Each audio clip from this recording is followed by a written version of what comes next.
All right, we're live. Day 2 of VAR and Espresso. I got my espresso here. Got free 50 points from 𝐊𝐤𝐤. Thank you, 𝐊𝐤𝐤. Leo, I know you. That game was on at 2 in the morning where Yeah. you are. It was on at 8 o'clock where I was, and it was a snore fest. It probably would have, if you stayed up for it, it probably would have put you to sleep. But I have to be honest. I just watched the first half, but a lot of highlights when I woke up this morning and read a lot of papers. But the first thing that comes to my mind is that 𝐊𝐤𝐤 stole the show for Inter Miami in this game, and it shows that Ahly, that a team that nobody knows, or outside Africa, or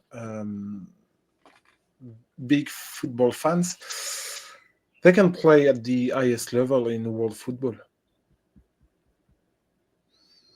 yeah, here's the thing. I mean, I think we're gonna keep seeing some of these games. Obviously, that was the first match, and Yeah. you're gonna see a lot of these teams that you're not used to seeing.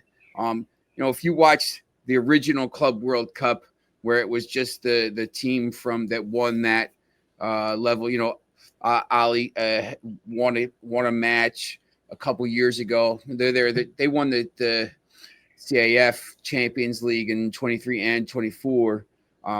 They won a match at the Club World Cup, and in the semifinals it was a tough match. So if you're used to watching those, you'll see a few of these teams, but the level of play. I mean, Inter Miami from the they got a point out of it, so good for them. But from the opening kickoff, I mean, it was just all Ahly. Like, it was just all Ahly. The one-way traffic. People are killing Messi this morning. They're like, listen, bro, it's time to go at the high level. Like, you're not there anymore. Look, it's one game. I think we got to relax a little bit with that, especially with this group, because it's so open. And the second match of this group is today. Palmeiras versus Porto. Yeah, Porto Palmeiras will be playing in New Jersey in front of a huge Portuguese Brazilian crowd. That'll get some big numbers today, I think. But my main takeaways after watching these games is I still, I go back to yesterday and someone saying, oh, the South American team's going to win it. They're in the middle of the season. Look, I just don't see anyone other than City, Madrid, PSG, Bayern. One of those 4 teams, maybe a Chelsea has a chance. Just because they have a talented roster. I just don't see any other team, winning this tournament. But it was good. They had, I don't know if I tuned in early, and I don't even know, man. I'm a huge music person. I'm old though, so we'll see these people that were performing, and I'm like, I don't know what's going on here. Like, what is this? What is this club show? I know it's in Miami. I'm like, oh, this is like a Miami club concert or something like this. So you get you got to pay for the tickets, so they got to give you some entertainment and stuff like that. So and the atmosphere was very good, pretty good. There's a lot of Ahly fans there. Yeah. They show the world how big is support in Africa, and I think that's a good thing for African football to showcase it to the world. Look, you and I here are probably like the outliers. Obviously, we're huge football fans, and I personally, even though I live in America, I saw Wydad when they won the Champions League. I watched the match a couple years ago, and I watch Copa Libertadores finals, and I watch, I don't watch the Asian finals a lot because it's at different times, but I get up in the morning sometimes and I watch some Australian soccer, the A-League. Because you can't call football because Australian rules football. Yeah. The MLS, I'll watch a little, if it's on. Obviously, Jim Williams, who will be on here every once in a while. His brother runs the MLS package for Apple TV, so I'll watch a little bit of that, and I'll go to some matches. So I mean, I know some of these teams, and I know, I watch enough to see this, but for a lot of people in America, and it's on TBS, so it's on the same channel here that they broadcast the NCAA basketball tournament, which is a big deal, March Madness and stuff. So it's on, it's not on, it's not on a paid thing. It's not on a service. It's not on a stream. So you got to go search for it. It's on actual, if you have cable, you can find these games. So I think this is going to be something for people here, where it's going to be a huge thing a year out before the World Cup. So an introduction. I think it's actually going to be a pretty big deal, and I think it's going to raise the level of play here, because everyone here is going to start to see this and start to say, all right, this is where we need to be, as a country, and these are what these fans come in, and this is what we have to do. So it was good. Yeah. But the game was, the second half was not. I was in and out. I was like kind of. It was more balanced, in my opinion. The second half, Miami had a lot of chances, and I saw the comments on Messi's display tonight or yesterday for me, but I don't think he's the main problem, and I can't think he's the main problem of a team. When I saw the first half, the Inter Miami's defense they're not the good real enough. problem. Yeah, they're playing. First of all, they spoke about this in the commentary.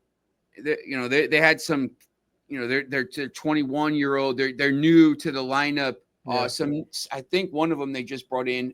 They have some injuries. Once again, here's the other thing. I mean, here's the counterbalance to the point where people are saying, yes, these teams are in the middle of the season. It's going to be better for them. Well, yes, but if these teams are in the middle of the season, some players are out injured and some players are, missing right now, or they're working their way back from injuries, or they have a little bit of like the bumps and bruises and stuff like this. And maybe they're not going to be risked. So for a team that's, obviously not going to win the tournament. So, you're going to get some stuff like that where you're getting a little bit weaker lineups. I don't think you're going to get that as much with what PSG might rotate, Chelsea might rotate, but those guys, the players they're going to put in when they rotate are going to be better level players than some of these players that are here. So I think, that was the main thing. Their defense was struggling. Their back four was struggling. And the first, I mean, every ball Ahly had they're, throwing some balls over the top and then some other, they're going down the channels, and they had the penalty. And they couldn't take advantage of it. But like you said, the keeper from Miami, I mean, he had the game of his life. Ustari had a big game, Yeah. So, it was a good way to kick it off. I mean, today, there's not going to be, I don't think you're going to get a 0-0 in the Bayern Auckland City match. No. At noon. PSG's playing Atletico Madrid at 3, Palmeiras Porto at 6, and Botafogo and Seattle at 10. So today is the first day. It's always when you're watching the World Cup, the weekends are pretty cool because, during the week, obviously you're going to get,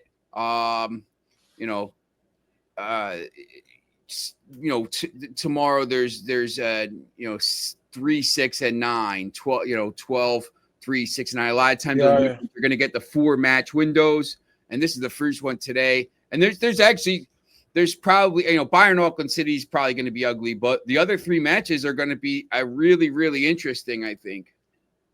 Yeah, and to add something about Auckland City, their team is incomplete because a lot of the players couldn't go to the US for amounts because it's a competition that will long amounts, and some had to stay in New Zealand to work as their work. So they are the biggest amateur team in the country, in the I maybe in the world, I think, because they are the only amateur club present in the Club World Cup. So they had to stay home to work like everyone. So I just want to see who they bring with them in the US and how a team like Bayern Munich, with the season incoming, the preparation and everything, is going to deal with it, because I think Vincent Kompany will gives chances to his young talent and new recruits. It's interesting because I was looking up Auckland City this morning. They finished third in the 2014 Club World Cup. They've been, they went a couple times. But imagine if you're a player for Auckland City, or you say you play. I don't know. I play for my local team. Richborough FC, and man, it's the greatest accomplishment. We're playing in the Club World Cup. Yeah, bro. Sorry, you can't go. I need you to cover the second shift on the register at McDonald's. Sorry, bro. We can't give you the time off. Like, I'd be like, what? What do you mean you can't give me the time off, bro? I'm on TV and playing in the Club World Cup. Nah, bro. We need you to manage this. Like, who's gonna manage the second shift? Like, it's so amazing that these players weren't allowed to go. I feel you feel bad for them. I mean, I know you have to work and stuff, but it's a chance of a lifetime here. And it's not like the old Club World Cup. If you're one of these smaller teams, you're playing in those early games. If you remember the teams like Real Madrid, the South American team and the European teams would basically get a bye to the semifinals, and they basically, you're in the final. So, these other teams are playing these early games, and if you win or you lose, but you might lose your first game. You're there, one game, you're out. Here you're here in the US for, a week and a half, longer, because you're here training 2 weeks, and you're playing 3 matches, against a pretty, you're playing, Bayern. You're playing. You will play against one of the best team in the world. Bayern, Benfica, and Boca Juniors. You're playing 3 matches, and you can't get out of it. Sorry, man, can't get you out of work this week. And the 3 opponents are 3 of the greatest teams in football history. They are champions, European Cups winners with Bayern and Benfica, even if it was a long time ago for Benfica. You have Boca Juniors and their fans. You will play against some of the best players in the world. I think about, obviously, Manuel Neuer, Thomas Müller, Michael Olise, Edinson Cavani, Angel Di Maria. I think it's the opportunity of a lifetime. If you can't, I don't know what the players who stayed in New Zealand think at the moment when they will see their teammates play against these stars and these big teams. Yeah, I'd be really, really upset. I mean, but we can understand.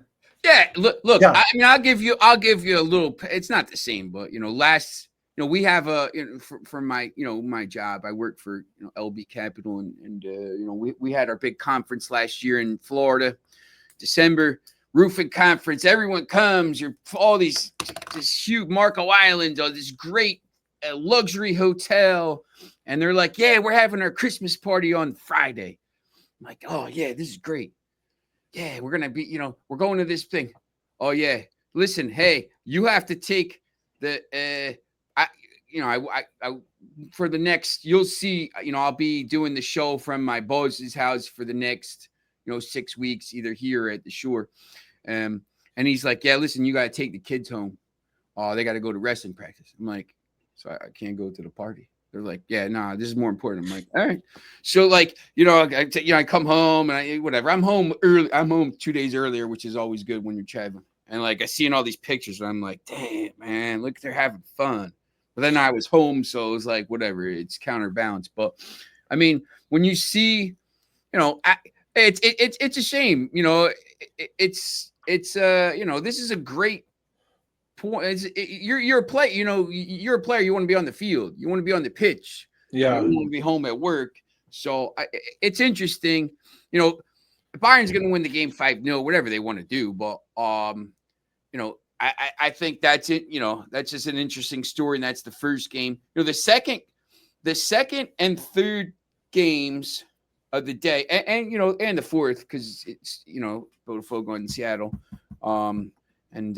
See where that game is. Oh, that they're playing that in Seattle. So Seattle's I think Seattle will play every of his games at home. Yeah, that's right. They are. And it's the only of the 3 US teams that will play in his home. For most of the games are in the East because we talked about it. But listen, and that's I don't know how much MLS you watch, but that stadium, Seattle, and this goes for the NFL. The NFL, the Seahawks games, it's the Lumen Field. Lumen Field, yeah. They're outdoors, and the stadium, like it records it records earthquakes. For the NFL games, the MLS games are like this too. But they actually the seismographs will record earthquakes during the games because it's so loud and the stadium's jumping, like it's so loud. And this isn't indoors, like when you're watching like the basketball or the Stanley Cup or whatever. When you're indoors, you hear it's loud because the roof's on. Yeah, it's so loud. It's Kansas City where they play the games. I think there's some games in Kansas City. It's so loud. So it's a great stadium for football and, for this.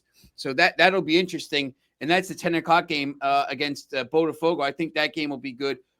Look, PSG and Atletico Madrid, I don't know if you're going to get a better match in the whole tournament in the opening rounds than that. No, I don't think. I think it's the biggest games of the group stage. Yeah. I mean, just looking through, I mean, this is the only match. Benfica's playing Bayern on the 24th. I mean, I think that's probably the only other one. Juventus and Manchester City, but not the same. This is true. Look, you got the Champions League winner against the third in La Liga. Yeah. Who who've been to Champions League finals and stuff like this in the last 10 years. That's a massive game. It's in the Rose Bowl. So that'll be interesting because it'll be probably warm there. PSG, Atletico, Palmeiras, Porto, Botafogo, Seattle. I mean, what are your thoughts? PSG, you're right there. I mean, you're about what, 10 miles from the stadium?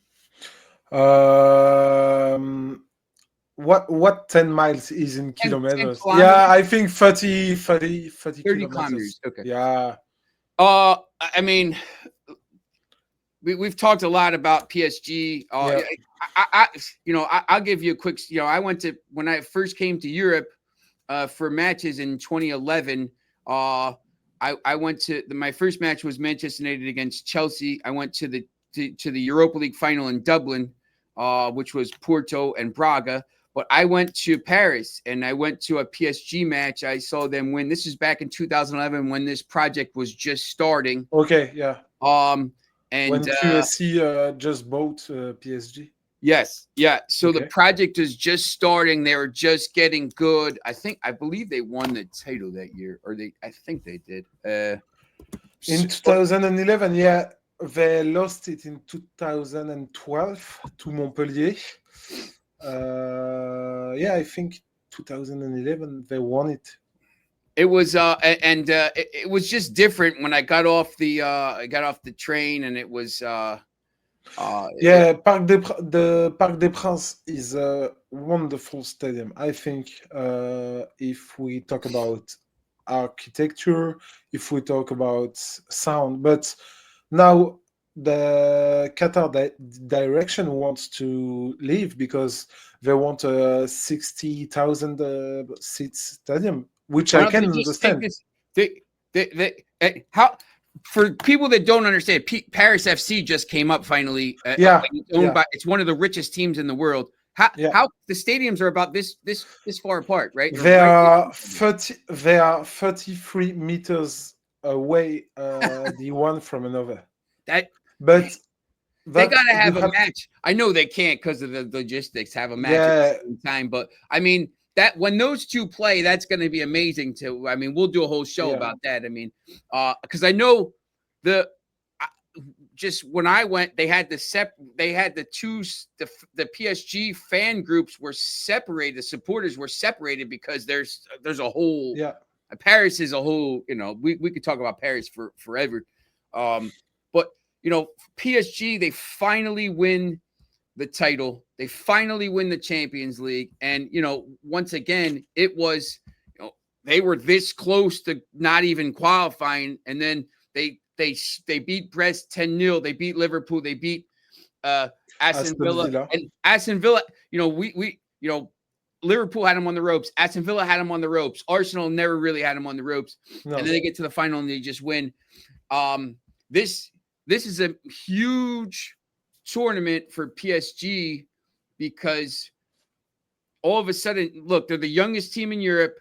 You can consolidate. If they go on and win this, and then we talked a little bit about this yesterday, and then win the Super Cup, you know, and then win the league, you can consolidate here. And you got players now. You're a young team. Everyone wants to go there. Everyone wants to play for this project. And you could see this team becoming, you know, Real Madrid from last century, you know, from last decade, where they win 3 Champions League titles, 4 Champions League titles in 6 or 7 years at this point. I mean, do you think they take this tournament seriously, or do you think they rotate some players? Do you think they get rest to go for next year? How do you think they're going to go about this? I think PSG will be like all of us big European teams. It's the Club World Cup is a kind of pre-season tour for them. But as we talked about yesterday, they want to win because now it's the culture of the club and the culture Luis Enrique wants to give to his team. He has a lot of very, very good and young players. We talked about Bradley Barcola, we talked about Désiré Doué, but Seny Mayulu, for example, is a very good young player. And even if we talk about João Neves, Vitinha, who else? We can even Ousmane Dembélé is a young player. Not young, but he's not old. He's not in his 30s. And I think I like to say that PSG is a team to be because now the project is for 3, 4, 5 years. They have a lot of young, talented players. And the fact that they have just won the Champions League, as you said, players want to come to PSG because they know they can win. When you win the Champions League, you go further. Now we will talk about PSG. It's not like we talk about Arsenal who never won a Champions League, or Atletico de Madrid. You know what I want to say? Now PSG can be compared to they can be compared to Inter Milan, Real Madrid, Barcelona. They are a big team which has won a big title. How are they? Look, I know you're not a PSG fan, because I know who your team is. You support Lyon, correct? Yeah. We Um, never won the Champions League too. it's interesting because Lyon was so dominant, but right before PSG took over, Yeah. And made semifinals and stuff like this in the Champions League. But and PSG is only the second French team to win, and the other one was Marseille. And there's a lot of if you go back, if you want an interesting read, go back and read all the stuff that was around the Champions League and Marseille at that time, because there's a lot of stuff.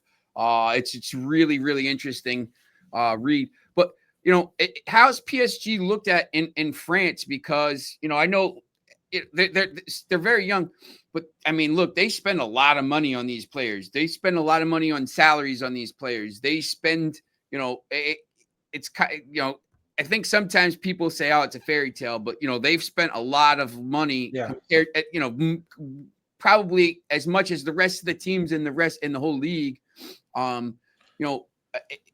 Is there like, when in England, a lot of times people are like, "Oh no, we're rooting for." Some people are like, "Oh no, yeah, we want Arsenal." No, like I don't want any English team to win other than mine. So like, is it the same thing there? Like, are the French people happy that they won, or are they just like, nah, this is? I think when we talk about PSG, we have to talk about two separate things.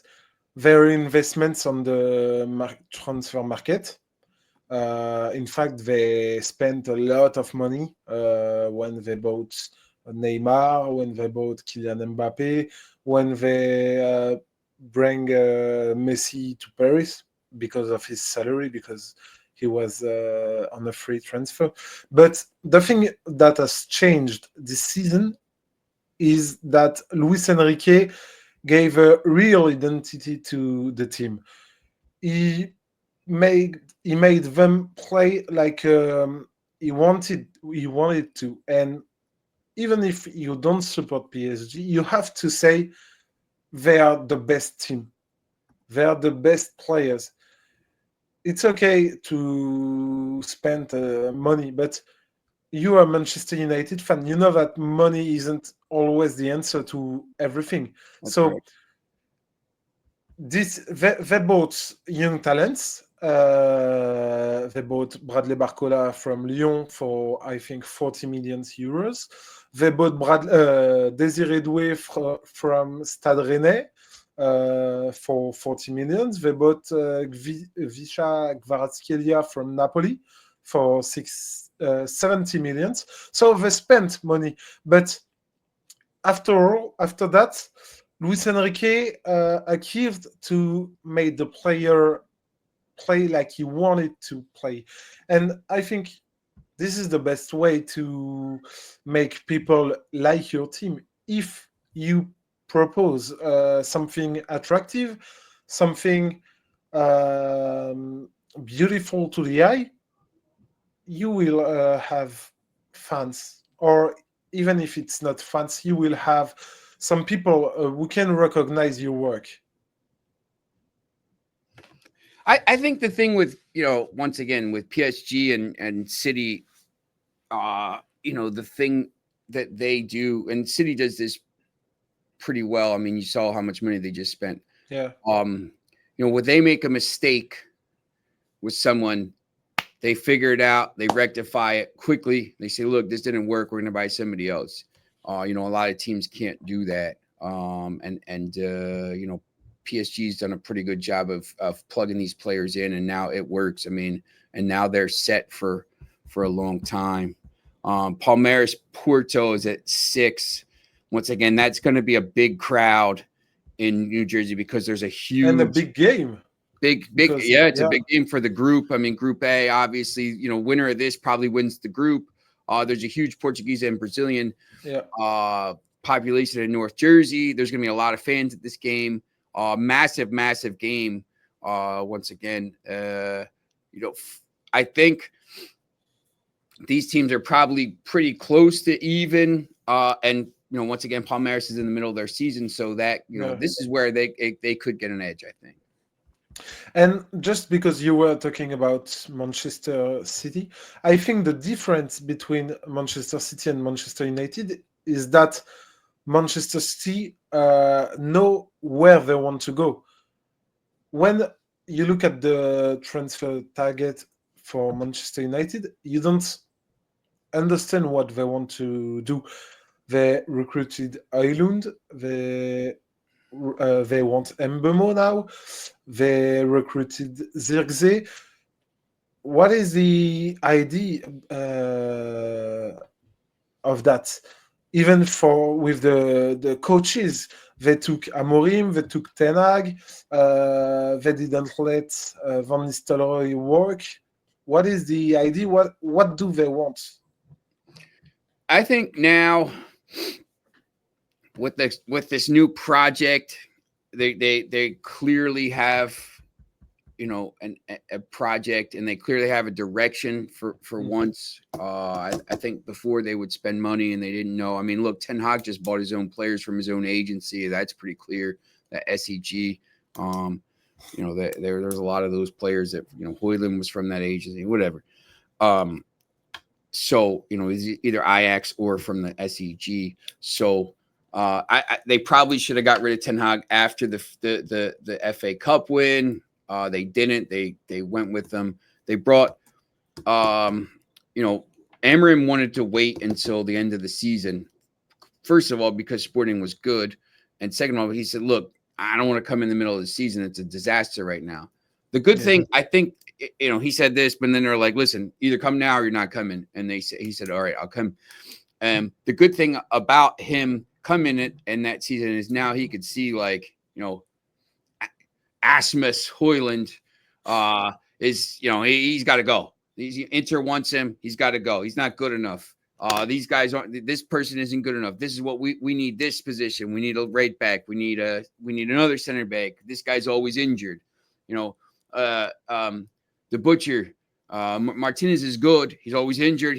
I think he likes him. But you got to see, if he keeps getting injured, obviously you need somebody else there. They have Lenny Euro, they have Aiden Heaven, they have guys, they have young players. I think they're going to do what PSG did and build a younger core. They need someone that can score. If they had anybody up top last year, they could have scored any goals. I think they finish.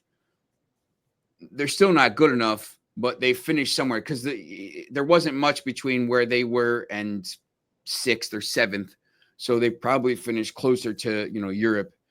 So they definitely need that. But they have a lot of young players coming through. I mean, that's clear. So I think they're going to give this guy some time here now. He's definitely building stuff. But yeah, it's just, it's a scatter shot. I mean, when you see all these other clubs and what they're doing, Liverpool just won the title and they bring in Wirtz. They spent a lot of money on him. And those big money signings usually don't work. So we'll see, we'll see how he does. But I don't think they're as far off if they get some of these players they're trying to get. Obviously 𝐊𝐤𝐜 is in, looks like Mbemo. Yeah, Mateus Cunha. But yeah, it's just, it's frustrating because you're seeing all these teams playing these tournaments like this, and you're like, man, we should be in this tournament. We should be here. Of course. And but yeah, I think we'll be closer. I think we'll be back close, sooner than a lot of people think. But we'll see. Okay, so now if we have to bet on the 3 games of the day, what do you think? For Bayern Auckland City? I think Bayern wins. Yeah, 5. Me too. 5-0. Yeah, and PSG Atletico. like to see the lineup first, but I think probably PSG wins at 2-1, something like that. Okay. I would bet for a draw. It's going to be interesting. I mean, they're clearly the two best teams in the group, so a Yeah. draw wouldn't hurt. And notice that Ousmane Dembele shouldn't play tonight. Or yeah, he was injured during the last France. Oh yeah, that's right. Yeah. In the third place match. Yeah, that's Yeah. right. So maybe yeah. I mean, they're deep, but we'll see. I mean, I'd like to see who they play, but I think PSG is a little bit better than PSG is obviously better than Madrid. Yeah. But I think it's going to be a tough. Yeah, match. they are. I was shaded to PSG. And I think the first surprise of the competition will come with Palmeiras beating Porto.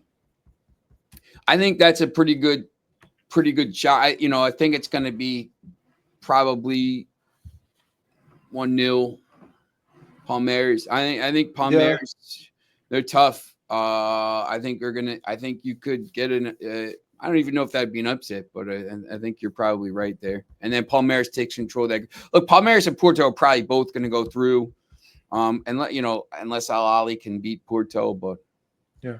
And then, but when you look at the players, the Palmeiras players, they've got a lot of good names. I will talk about, for example, Vitor Roque, who played at Barça then Real Betis.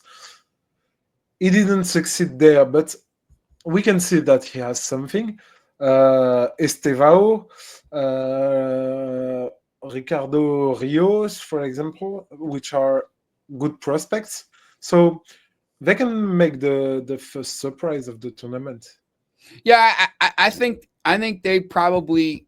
I think that's probably a pretty even match. And I think people will think, oh, Porto, because they're a big club, but look, I think that's probably pretty even. And then the night game, Botafogo and Seattle, which is tomorrow where you are. Yeah. It's at 4 a.m. in the morning. Yeah, that's. Sorry, but I will not wake up to watch it. Yeah, it's pretty late for me. But look, Alex, tell us. I mean, same thing. They have some players. Any of these teams, any of the Brazilian teams, I think are going to be, they're going to be tough. They're going to play. They have some talent. They have some players that have played, and at the higher levels. Seattle, I used to love Ryan Kent when he was at Rangers. He was I always thought it was a good winger for the Scottish Premiership, and he's now plays at Sounders, I think. Yeah. Yep. Him. Yeah. I mean, Jesus Ferreira, Jordan Morris. I mean, some people. Stephen Fry's the goalkeeper. Yeah. Obed Vargas. Alex Roldan. They have some players that I think of all the the American teams. Like obviously Inter's Miami has got Messi and Suarez, but it's kind of different. Older at this point. Like I think Seattle, especially at home, is going to have a chance in this match. I would say maybe it's close to a draw, or but I think that's really a toss-up game. So yeah, I think Botafogo will win this one because from what I saw from them, they are good players. Talking about 𝐊𝐤𝐤, 𝐊𝐢𝐜𝐤, the central defender, Savarino, the midfielder. They have and they are Copa Libertadores winners and Brazil champions in 2024. Yeah, I think that's going to be it should be an interesting. Yeah. Other than the first match, I think you're going to have 3 probably high level matches or pretty even. So And tomorrow we have 3 games starting at 3:00 here local. The first game in Philadelphia is tomorrow night, Flamengo and Tunis, there's going to be about 12 people at that match, but I may actually go down to that because it's just late. It's at 9:00 at night, but I think I could probably just go up and get a ticket, no issue, and sit wherever I want. So that could be interesting. Maybe I'll just go down and watch that, but we'll see. Yeah, okay. And tomorrow, I think we will have Daniel with us. Okay. I think he said that on Mondays he's going. Daniel will be able to do some things. So we'll have a new voice here. Yeah. He brings some stuff from England, and he'll be able to kind of go through some of this. So and we'll see, and we'll have maybe a little more bants, as they call it, bants. Yeah, that's your that's your Sunday here at the Club World Cup, and we'll see how it goes today, but I expect to see some good games and a lot to talk about tomorrow. So yeah, so tomorrow let's meet at 1 p.m. for me and 7 a.m. for you. 7 a.m. American Eastern Time, 4:00 in the morning on the West Coast. Good luck if you're doing that. And in Europe, around lunchtime. Yeah. Or whatever you call it. 1 p.m. CEST and 12 p.m. BST. That's right. Yeah. All right. Good show. So, Sean, I wish you a good Sunday of football, and let's talk about the 4 games of the day tomorrow. Okay. We will see you tomorrow. Thanks for watching. Yeah. Remember, subscribe, hit the bell, all that stuff. YouTube, Sports Talk, Insta. Go follow us on all the stuff screaming at the bottom. We need your follows, and we need your comments. Leave comments and everything, and we'll get back to you. Yeah. All right. Have a great good day.